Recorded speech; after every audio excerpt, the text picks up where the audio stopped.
Kerangka dasar, penyusunan, dan penyajian laporan keuangan. Sebelumnya, Assalamualaikum warahmatullahi wabarakatuh.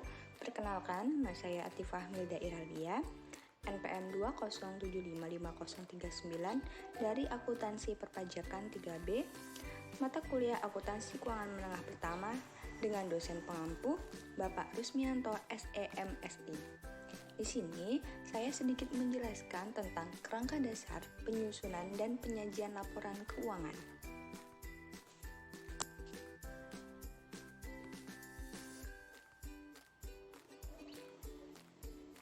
Untuk materi pertama yaitu kerangka dasar, penyusunan, dan penyajian laporan keuangan PSAK.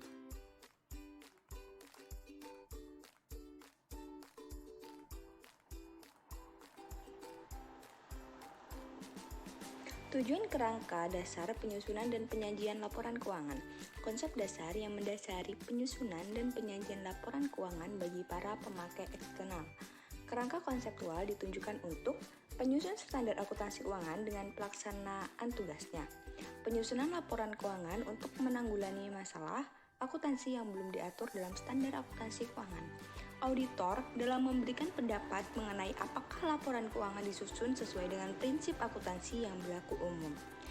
Dan para pemakai laporan keuangan dalam menafsirkan informasi yang disajikan dalam laporan keuangan.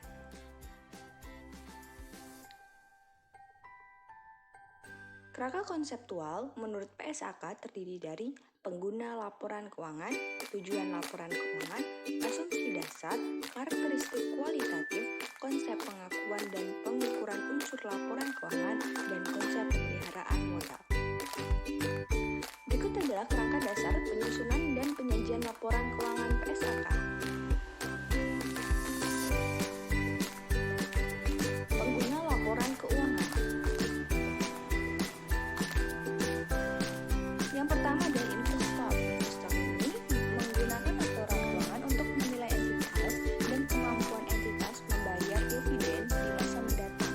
Kemudian karyawan. Karyawan ini menggunakan laporan keuangan untuk menilai kemampuan memberikan balas jasa, manfaat pensiun, dan kesempatan kerja. Kemudian pemberi jaminan. Kemampuan membayar utang dan bunga yang akan mempengaruhi keputusan apakah akan memberikan pinjaman. Kemudian pemasok dan kreditor lain, ini untuk kemampuan entitas membayar liabilitasnya pada saat jatuh tempo. Kemudian pelanggan, kemampuan entitas menjamin kelangsungan hidupnya, dan pemerintah menilai bagaimana alokasi sumber dana.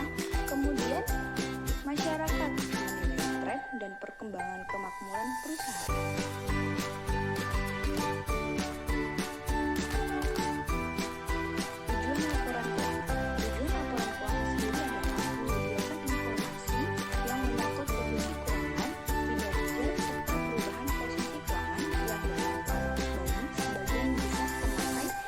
Pengambilan keputusan ekonomi. Tujuan laporan posisi keuangan adalah untuk mengetahui posisi keuangan entitas pada suatu waktu tertentu.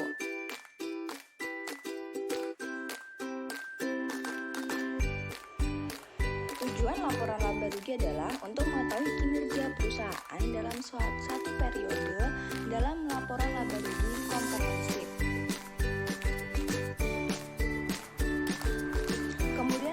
Posisi keuangan ini untuk mengetahui posisi keuangan entitas pada satu waktu tertentu.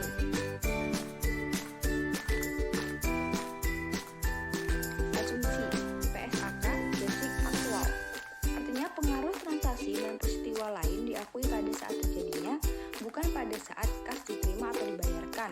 Kemudian yang kedua, kelangsungan usaha, mengasumsikan bahwa entitas akan melanjutkan usahanya di masa depan.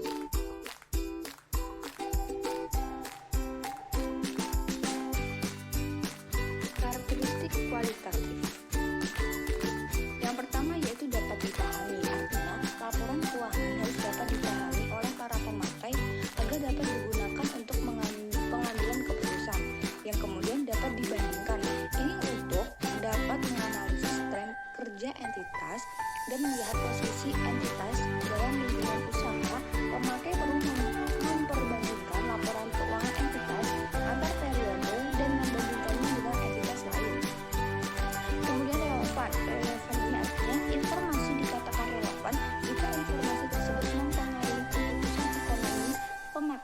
sehingga dengan membantu mengevaluasi peristiwa masa lalu, masa kini, atau masa depan, menegaskan atau mengoreksi hasil evaluasi di masa lalu. Kemudian materialitas, ini artinya relevansi informasi berhubungan dengan materialitas. Kemudian yang terakhir adalah keandalan. Informasi memiliki kualitas andal jika bebas dari pengertian yang menyesatkan, kesalahan material, dan dapat diandalkan pemakainya sebagai penyajian yang tulus atau jujur dari yang seharusnya disajikan atau secara wajar diharapkan dapat disajikan.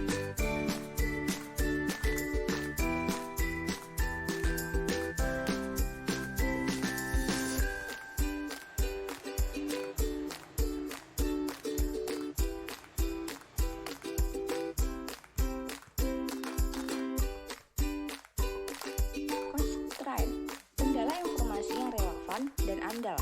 Yang pertama, tepat waktu. Yang kedua, keseimbangan biaya dan manfaat.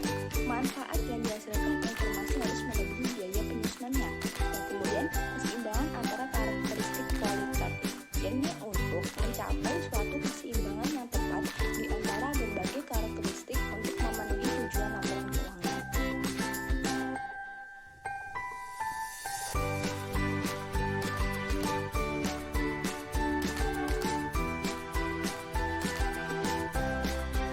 Laporan keuangan posisi keuangan. Yang pertama, aset. Ini sumber daya yang dikuasai oleh perusahaan sebagai akibat dari peristiwa masa lalu dan dari masa manfaat ekonomi di masa depan diharapkan akan diperoleh perusahaan.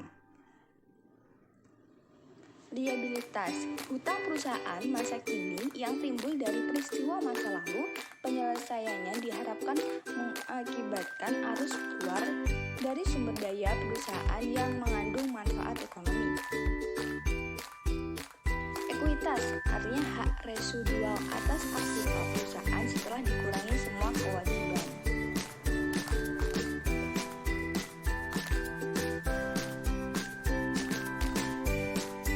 Unsur laporan keuangan di bidang kinerja, yaitu yang pertama penghasilan atau income. Ini adalah kenaikan manfaat ekonomi dalam satu periode akuntansi dalam bentuk pemasukan atau penambahan aktiva atau penurunan kewajiban yang mengakibatkan kenaikan ekuitas yang tidak berasal dari kontribusi penanaman modal. Kemudian beban expense adalah penurunan manfaat ekonomi selama satu periode akuntansi dalam bentuk arus keluar atau berkurangnya aktiva atau terjadinya kewajiban yang mengakibatkan penurunan ekuitas yang tidak menyangkut pembagian kepada penanam modal.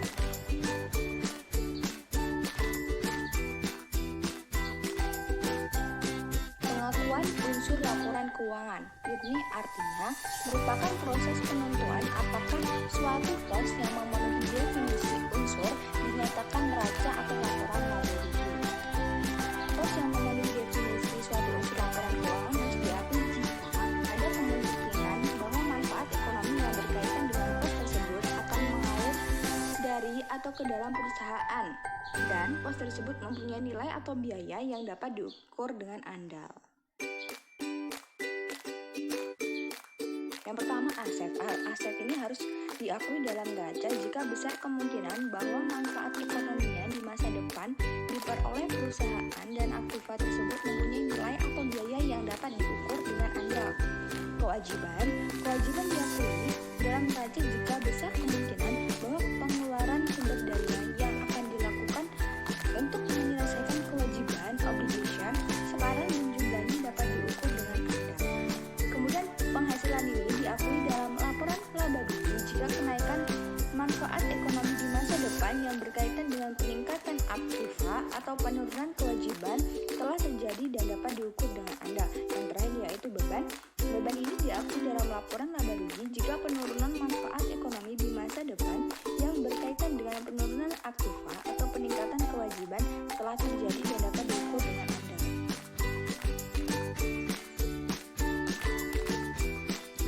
Pengukuran unsur laporan keuangan. Yang pertama, biaya historis. Biaya historis ini artinya biaya perolehan pada tanggal transaksi. Kemudian biaya kini, current cost. Biaya kini adalah biaya yang seharusnya diperoleh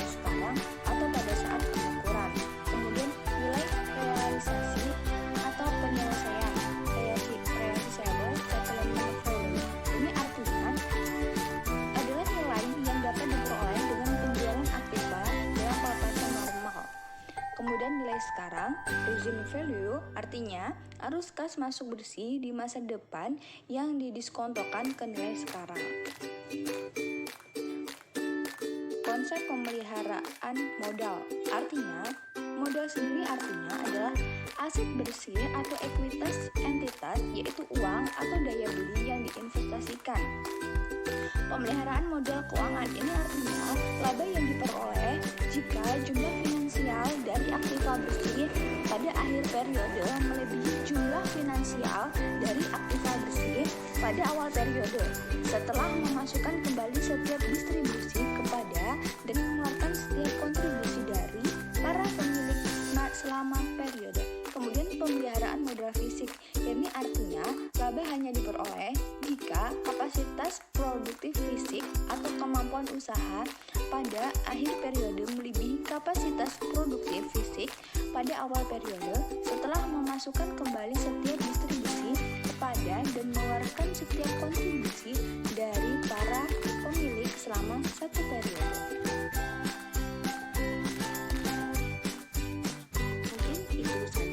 Sedikit saya dapat jelaskan, semoga bermanfaat. Kurang lebihnya saya mohon maaf dan kepada Allah saya mohon ampun. Saya akhiri. Wassalamualaikum warahmatullahi wabarakatuh.